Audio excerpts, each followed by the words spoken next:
இப்போது சக்ஸஸ்ஃபுல்லாக தேட்டரில் ஓடிக்கிட்டு இருக்கிற திரைப்படம் தாய்க்கிழவி. அந்த படத்துடைய டிரெக்டர் தான் சிவகுமார் முருகேசன்.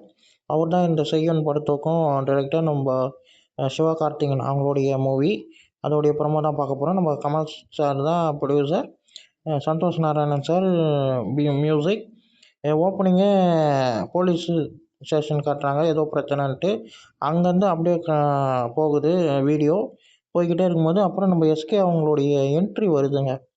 அந்த என்ட்ரியில் மனுஷன் அப்பா எப்படி தெரியுமா இருக்காருங்க, அந்த சாமியார் கெட்டப்பில் தூரத்துலேருந்தே அந்த ஷாட்டில் அவர் பார்க்கும்போதே பயங்கரமாக இருந்தார். அப்படியே கிட்ட இந்த டைலாக்லாம் லாஸ்ட்டாக வரும். கிட்ட வரும்போதெல்லாம் வேற மாதிரி மனுஷன் இருந்தார். சரியான ஒரு தோற்றம் நம்ம எஸ்கே அவங்களுக்கு. அதுக்கேற்ற மாதிரி நம்ம சந்தோஷ் நாராயணன் சார் பிஜிஎம் இறக்கிருக்காருங்க பாருங்க. சும்மா சாமி நமக்கே வந்த மாதிரி ஃபீல் ஆச்சுன்னா வீடியோ பார்க்கும்போது. அந்த